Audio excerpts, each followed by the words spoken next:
Kita kembali lagi ke dalam rancangan Rampai Pagi yang kami siarkan secara lintas langsung dari Studio 4 Kompleks Penyiaran Radio Televisyen Brunei Sungai Akar. Satu segmen wawancara pastinya dinantikan ramai. Tanaman hati, taman hati, tanaman hati. Rauda taman hati berkenaan dengan daya tahan mengukuhkan kesejahteraan diri. Kita bawakan narasumber kita. Siapakah beliau? Selepas ini.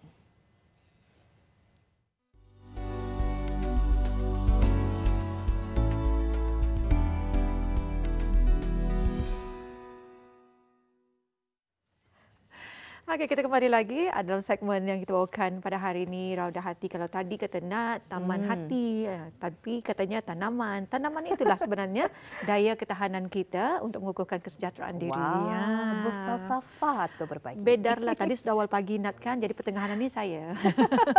Baiklah, terus saja kami bawakan ke studio pada pagi ini Yang Mulia Dayangku Nur Rabiatul Adawiyah alias Dayangku Wajidah binti Penyiaran Amran, merupakan seorang pegawai kaunselor. Assalamualaikum Puan. Waalaikumsalam warahmatullahi wabarakatuh. Apa kabarnya hari ini, sihat? Kabar baik, alhamdulillah. Alhamdulillah. Jadi untuk pertemuan kita pada awal pagi ini mengenai dengan daya tahan mengukuhkan kesejahteraan diri.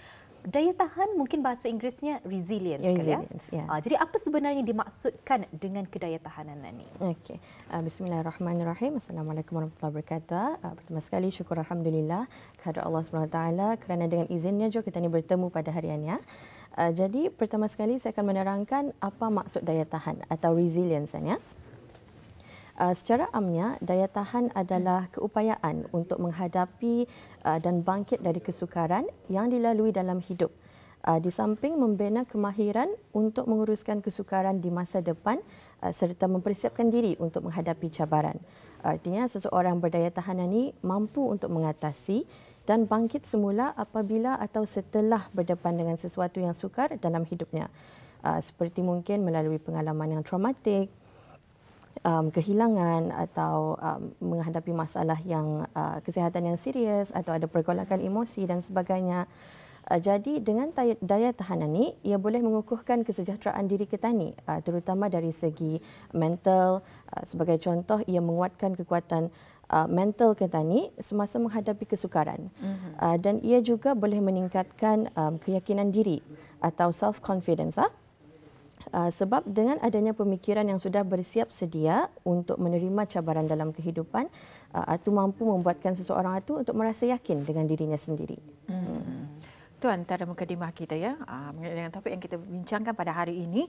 Jadi di sini adakah berdaya tahan ini bermaksud seseorang itu tidak akan merasa tertekan ataupun mengalami kesukaran dalam hidupnya? Macam mana? Berdaya tahan ini bukan bermaksud seorang itu tidak akan rasa tertekan ataupun mempunyai menghadapi pergolakan emosi dan sebagainya. Tapi berdaya tahan ini maksudnya mampu mengatasi tekanan dan pergolakan emosi dengan cara yang lebih baik, dengan kemahiran mengatasi yang sihat atau kita ni panggil healthy coping skills, yang memupuk kekuatan dan mampu untuk bangkit dari masalah dan kesukaran yang kita ni hadapi itu. Healthy coping skills. Jadi adakah ini bermaksud kalau kita ni ada kedaya tahanan kita ni tersendiri, kita ni positif sepanjang masa atau macam mana? Adalah digalakkan untuk kita ni menanai pemikiran yang positif, tapi jangan juga keliru di antara berfikir secara positif dan mempunyai perasaan yang positif. Dua-dua ni berbeza. Perasaan positif ini seperti selalu gembira, ceria, indah rasa tertekan dan sebagainya. Indah merasa sedih lah, yang positive feelings. Tapi bukan bermakna berdaya tahan ini mesti mempunyai perasaan yang positif ini. Bukan bererti mesti selalu gembira, ceria dan tertekan. Tapi berdaya tahan ini artinya kita ni dapat mengatasi sesuatu dengan pemikiran yang positif, cara berfikir yang positif. Jadi bukan semestinya lah berdaya tahan ini mesti gembira, tapi ia untuk menanai pemikiran yang positif.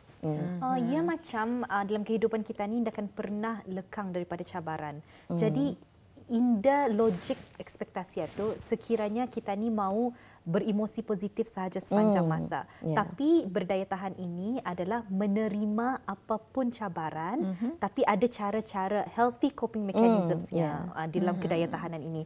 Jadi mungkin Jua dapat dikongsikan apa sebenarnya healthy coping mechanisms? Apa di antara cara-cara sehat untuk mengatasi masalah-masalah ini dengan emosi yang lebih baik? Okey. Sini saya akan mengongsikanlah beberapa cara untuk berdaya tahan ini atau healthy coping skills ni. Cara yang pertama adalah berkaitan dengan penerimaan atau acceptance. Jadi apabila kita ni berdepan dengan sesuatu masalah atau sesuatu yang tidak diingini telah terjadi kiranya, kita ni perlu mengajar diri kita ni untuk menerima bahawa perkara yang sudah berlaku itu ianya sudah pun berlaku. Indah lagi kita ni dapatkan rewind balik. Jadi kita ni harus terimalah dengan hati yang terbuka dan juga kalau kita ni takut apa yang akan berlaku di masa akan datang, kita ni mesti pujuk dari kita ni untuk menerima yang kita ni memang tidak akan dapat mengawal sepenuhnya apa yang akan berlaku di masa akan datang. Dan juga kita ni perlu melatih diri kita ni untuk menerima kegagalan. Sebab kadang-kadang kita ni takut untuk gagal dan apabila sudah gagal, kita ni akan mudah rasa berputus asa. Jadi kita ni perlu latih diri kita ni untuk menerima kegagalan. Sebab hidup ini memang penuh dengan cabaran dan kegagalan ini kadang-kadang ini dapat dielakkan. Memanglah hidup ini kadang-kadang kita ni berada di atas, kadang di bawah. Jadi terima kegagalan itu dengan hati yang terbuka dan belajar dari pengalaman itu. Kalau tadi pagi kita ni bercakap mengenai dengan sekiranya tadi mempunyai kekurangan diri dan juga kita ingin minta tegur dan juga apakah yang orang tanya ni okeykah Indah dan sebagainya, fungsinya orang di sekeliling tadi untuk memaklumkan kita ni macam mana. Jadi di sini bagaimana untuk kita ni menyedari dan juga memperbaiki kekurangan pada diri sendiri ni? Untuk menyedari kekurangan diri sendiri ini salah satunya ialah dengan keprihatinan diri. Itu cara yang kedua lah. Keprihatinan diri ini artinya kalau kita ni ada kelemahan dan kekurangan, kita ni jangan menghukum diri sendiri. Kadang-kadang cara untuk kita ni menyedari kekurangan diri ini salah satunya adalah dengan bertanya pendapat orang lain mengenai kita ni lah tu, tapi mesti juga bersedia untuk menerima teguran itu dan pendapat itu. Dan cara yang kedua adalah dengan melihat bagaimana orang di sekeliling kita ni respon kepada kita ni, reaksinya kepada kita ni. Kalau kita ni selalu menghadapi ada masalah dengan orang, sebagai contoh kalau di rumah selalu bergaduh dengan pasangan, anak-anak pun menjauhkan diri, dengan jiran pun kan ada masalah, bergaduh, dan di pejabat pun ada isu dengan rakan sekerja. Jadi dari sana kita ni boleh fikir kenapa orang selalu ada masalah dengan aku ni kan. Tapi ubah balik, lihat respon kita ni kepada dorang. Adakah saya isunya, adakah saya masalahnya di sini. Jadi mungkin selama ni yang merespon orang marah-marah ke, mudah rasa baran dan sebagainya. Jadi kalau sudah mengetahui kelemahan diri itu, cuba fikirkan bagaimana untuk memperbaiki diri.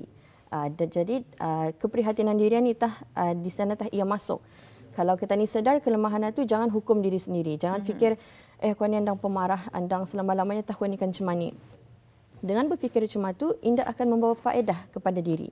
Jadi caranya adalah dengan memberi dorongan kepada diri sendiri. Okey, macam mana aku akan mengubah sikap aku ni? Mungkin dengan cara percakapan kau mungkin boleh mengubah kata-kata yang kasar dan sebagainya. Jadi macam itulah.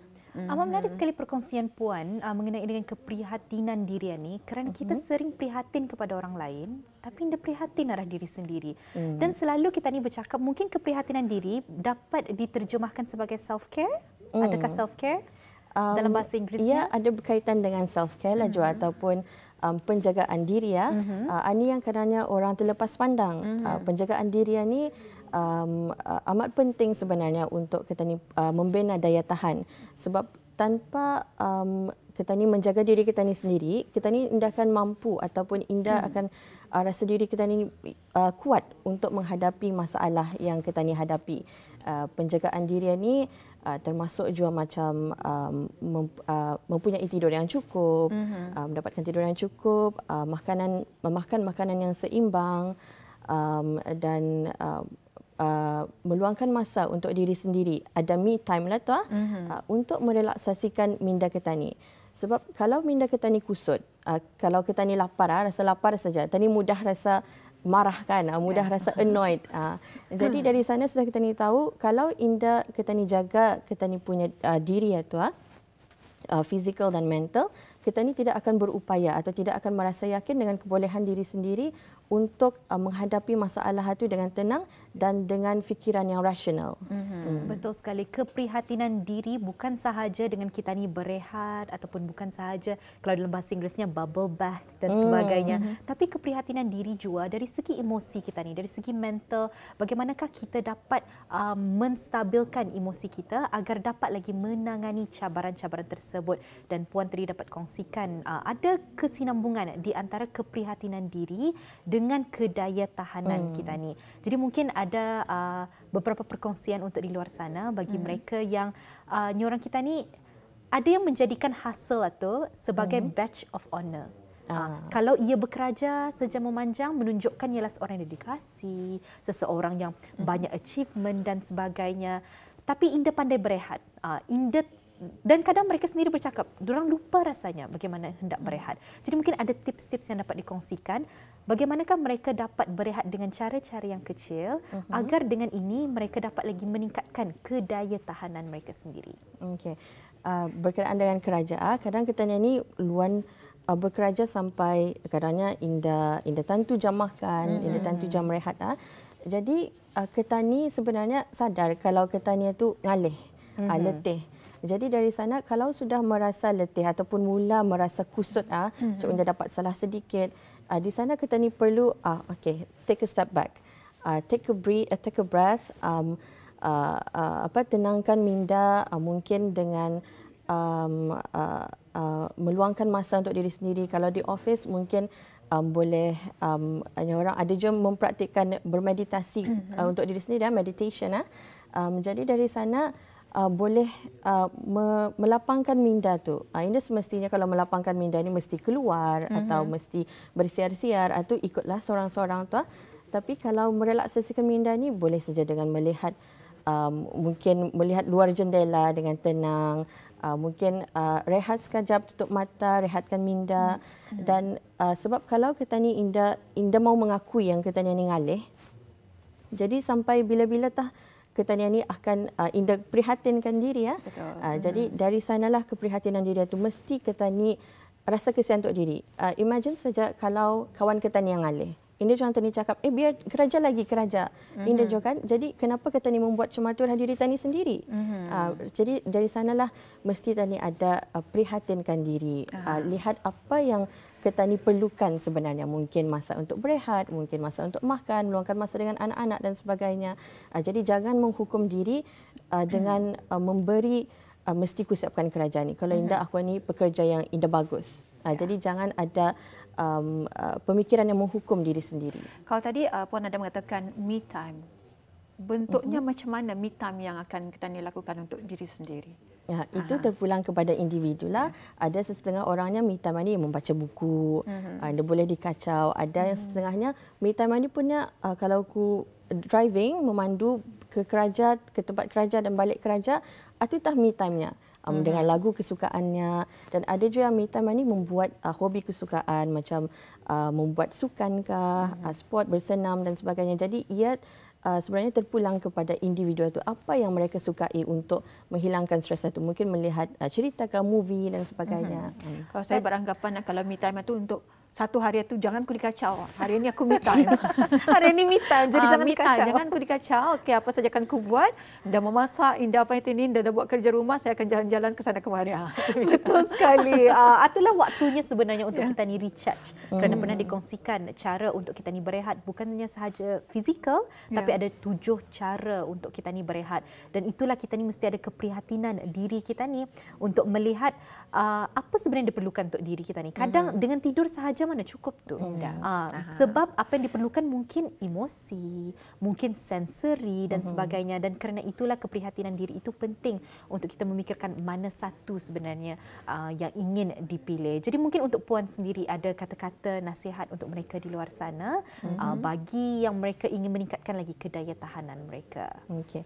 Bagi orang yang akan mendapat membina daya tahanannya, satu cara juga jangan segan untuk mendapatkan bantuan dari orang di sekeliling kita ni. Mungkin kalau kita ni ada masalah kan dikongsikan untuk meluahkan perasaan kita ni atau untuk mendengar luahan kita ni, mencari jalan penyelesaiannya. Jangan segan untuk meminta bantuan dari sekeliling kita macam ahli keluarga, rakan-rakan. Sebab meminta bantuan ini bukan bermakna kita ni lemah atau tidak pandai menguruskan masalah sendiri. Tetapi meminta bantuan ini sudah ikhtiar dan usaha kita ni untuk memperbaiki keadaan itu dan untuk memperbaiki diri sendiri juga. Tapi kalau kita ni ada orang yang akan tadi percaya untuk meluahkan masalah itu, boleh juga menghubungi kaunselor yang dapat kita ni hubungi. Sebagai contoh, kalau khusus untuk warga perkhidmatan awam, memang boleh meminta khidmat kaunseling di bahagian perkhidmatan kaunseling di Jabatan Perkhidmatan Awam. Dan contoh lain juga kalau pelajar, mungkin ada kaunselor sekolah. Jadi itulah tidak salah untuk membantu, untuk meminta bantuan daripada orang di sekeliling kita ni. Jadi itulah saja cara-cara berdaya tahan yang dapat saya kongsikan. Jadi secara kesimpulannya, cara-cara yang saya kongsikan tadi insya-Allah dapat membantu untuk membina daya tahan kita ni agar lebih kuat dan bersiap sedia untuk menghadapi dan mengatasi masalah dan cabaran dalam hidup ini. Dan sebenarnya banyak lagi cara-cara yang boleh kita ni praktikkan untuk membina daya tahan ni yang kita ni boleh pelajari. Bahagian perkhidmatan kaunseling di Jabatan Perkhidmatan Awam ada juga mengongsikan poster yang berkaitan dengan tajuk kita ni pada hari ini, iaitu daya tahan. Poster berikut boleh dilihat di laman sosial bahagian perkhidmatan kaunseling Jabatan Perkhidmatan Awam. Orang ramai boleh mengikuti dan melihat laman sosial bahagian perkhidmatan kaunseling di Instagram dan Facebook untuk melihat poster berkenaan dengan daya tahan dan topik-topik yang lain berkenaan dengan kesejahteraan diri. Poster-poster ini keluaran Mind Effect dan ianya adalah salah satu inisiatif bahagian perkhidmatan kaunseling di Jabatan Perkhidmatan Awam untuk meningkatkan kesedaran tentang kepentingan kesejahteraan mental. Jadi di Instagram, akaunnya adalah @counselling_JPA, manakala di Facebook pula akaunnya adalah bahagian perkhidmatan kaunseling Jabatan Perkhidmatan Awam.